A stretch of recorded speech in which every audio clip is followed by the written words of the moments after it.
সম্মেলনের শিক্ষা নিয়ে জীবন ঈদেলো আবার ঈদেলো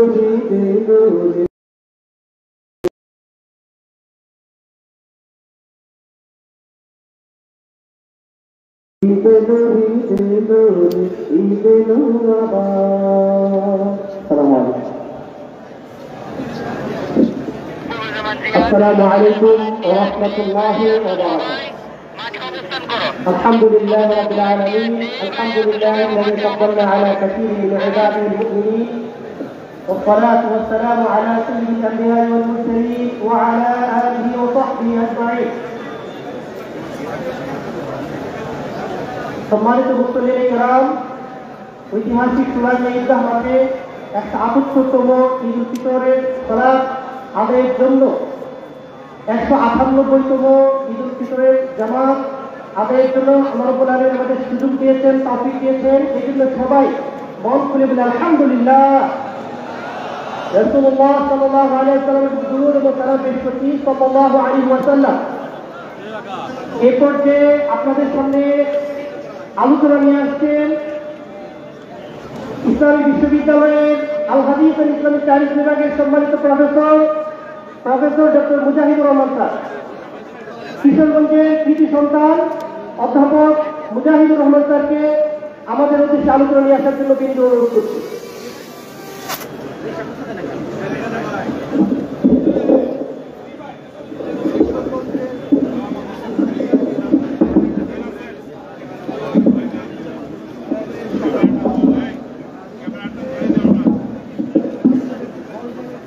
السلام عليكم ورحمة الله وبركاته. إن الحمد لله نحمده ونستعينه ونستغفره ونستهديه ونعوذ بالله من شرور أنفسنا ومن سيئات أعمالنا. من يهده الله فلا مضل له ومن يضلل فلا هادي له.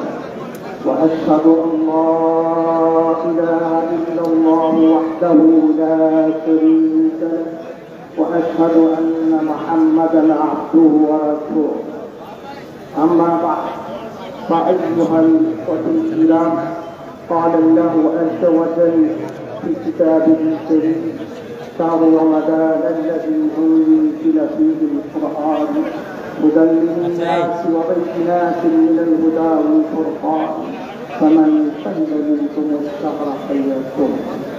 وقال النبي صلى الله عليه وسلم: من صام رمضان هداية الصدق ব্যাখ্যা, হেদায়েতের সুস্পষ্ট বিশ্লেষণ, والفرقان সত্য এবং মিথ্যার মাঝে পার্থক্য সৃষ্টিকারী, আলো এবং অন্ধকারের মাঝে পার্থক্য সৃষ্টিকারী। এই পৃথিবীতে মানুষের চলার জন্য তার জীবনের প্রতিটি অঙ্গনে প্রতিটি প্রাঙ্গণে এই সব বিধিবিধানকে অনুসরণ করা অপরিহার্য। তার সমস্ত বিবরণ এবং বর্ণনা আল্লাহ সুবহানাহু ওয়া তাআলা এই পবিত্র কোরআনুল কারীমে রেখেছেন। প্রিয় ভাইরা, এই পবিত্র রমজানে কোরআন অবতীর্ণ হয়।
কোরআনুল কারীমের নাযিল শুরু হয়েছিল। প্রিয় ভাইরা, এই কোরআন শব্দের উৎপত্তি সম্পর্কে ভাষাবিদদের মাঝে ব্যাপক মতামত রয়েছে। উল্লেখযোগ্য যে বক্তব্য আছে যে সেটির উৎপত্তি হচ্ছে কারণ অথবা কারণ শব্দ থেকে। এই কারণ শব্দের অর্থ হচ্ছে কোনো কিছুকে একত্রিত করা, যেমন আরবি ভাষায় বলা হয়ে থাকে তারা হাউসে, যে আমি চৌবাচ্চায় পানিকে একত্রিত করেছি। কোরআনকে এই অর্থে নামকরণের মূল কারণ হচ্ছে আল্লাহ সুবহানাহু ওয়া তাআলা পৃথিবীর জন্ম লগ্ন থেকে শুরু করে আজকে 21 শতাব্দী পর্যন্ত জ্ঞান এবং বিজ্ঞানের যত শাখা এবং প্রশাখার উৎপত্তি হয়েছে এবং কিয়ামত পর্যন্ত পৃথিবীতে আরো যত জ্ঞান এবং বিজ্ঞানের উৎপত্তি হবে, এই সমস্ত এবং জ্ঞান এবং বিজ্ঞানকে এই পবিত্র কোরআনুল কারীমে আল্লাহ সুবহানাহু ওয়া তাআলা একত্র করেছেন বলেই এই কোরআনের নামকরণ করা হয়েছে কোরআন। দ্বিতীয় যে বক্তব্যটি আছে, এই কারণ শব্দ বা এই কোরআন শব্দের উৎপত্তি যদি আমরা কিরাআতুন শব্দ থেকে ধরি, তাহলে কিরাআতুন শব্দের অর্থ হচ্ছে পাঠ করা।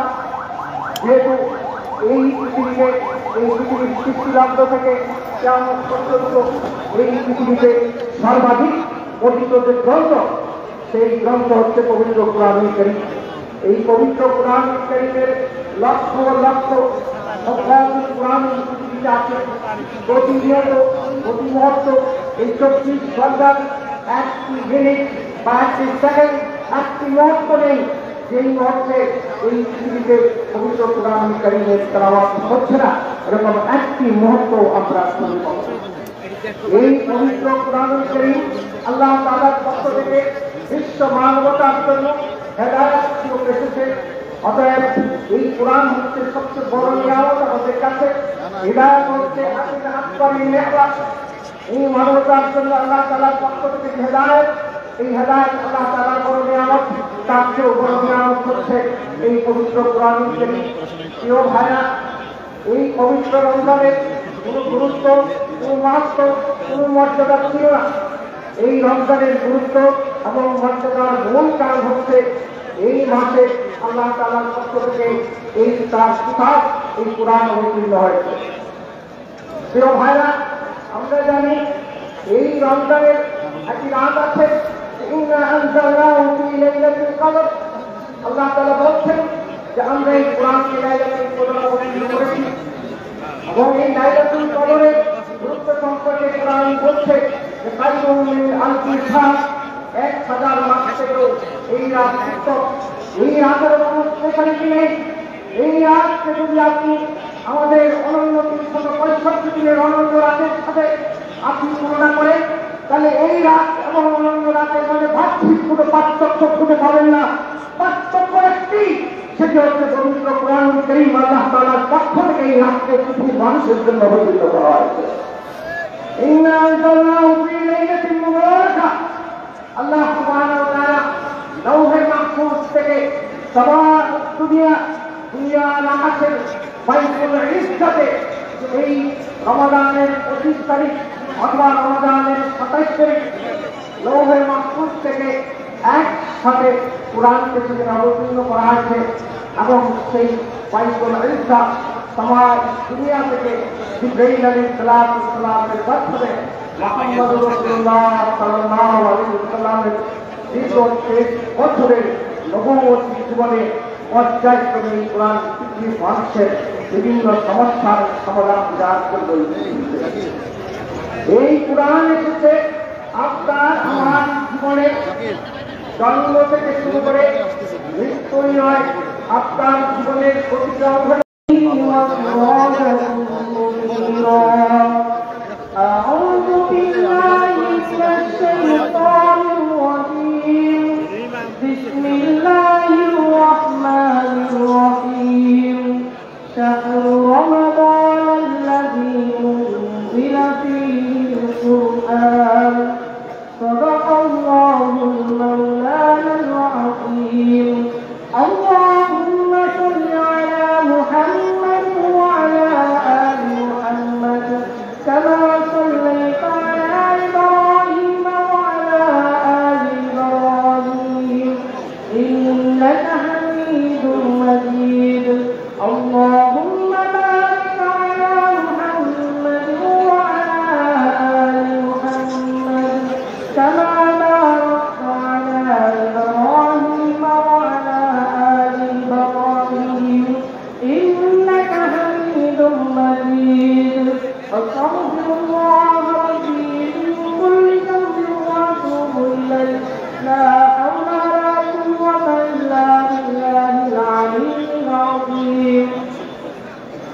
সকলে মহান আল্লাহ তাআলার দরবারে লাখ কোটি শুকরিয়া আদায় করি যে আল্লাহ তাআলা এই ফিতনা ফাসাদের জামানায় আপনাকে আমাকে মায়া করে মহব্বত করে রমজান মাসের পুরোপুরি এক মাস সিয়াম সাধনা করার তৌফিক দান করেছেন। সকলেই বলে আলহামদুলিল্লাহ। আবার বলি আলহামদুলিল্লাহ। আল্লাহ তাআলা পেয়েছেন বিদায় আমরা কি রমজান মাসের মধ্যে এক মাস সিয়াম সাধনা করতে পারছি, এক মাস রোজা রাখতে পারছি। এই রমজান মাস আল্লাহ তাআলা বান্দাকে দিয়েছেন বান্দার নাজাতের জন্য। এই রমজান মাস আল্লাহ তাআলা বান্দাকে দিয়েছিলেন বান্দা আল্লাহ তাআলার কাছে গুনাহ মাফ করাইতে পারে। এই জন্য আল্লাহ তাআলা এই রমজান মাসকে দিয়েছিলেন। আল্লাহ তাআলা এই রমজান মাসের মধ্যে আল্লাহ তাআলা সাউন্ড অফ করে দেন।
আল্লাহ তাআলা জানাইয়া দিলেন, হে হাবিব, হে বন্ধু, আমি আপনার উম্মতের জন্য এই রমজান মাসের মধ্যে একটি রাত্রি দান করব।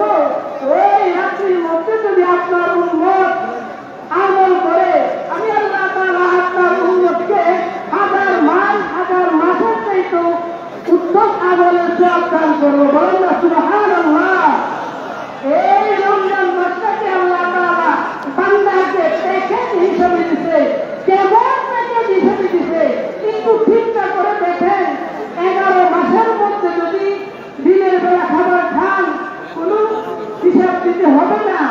আর এই কদরের রাত্রি, ওই রাত্রির মধ্যে যদি বান্দা আমল করে আল্লাহ তাআলা হাজার মাস এবাদতের চাইতে উত্তম সওয়াব দান করে। বলেন না সুবহানাল্লাহ। সবাই সংক্ষিপ্ততার কারণে আলোচনা দীর্ঘায়িত করা যাচ্ছে না, তো তিনটা কথা বলে আমি আমার আলোচনা শেষ করে দিব। আমরা রাসূল সাল্লাল্লাহু আলাইহি ওয়াসাল্লাম কি গুনাহ আমরা সকলে একটু মনোযোগ সহকারে শুনবো। ওই তিনটা গুনাহ কোন গুনাহ আমরা একটু মনোযোগ সহকারে শুনবো। ও ভাই,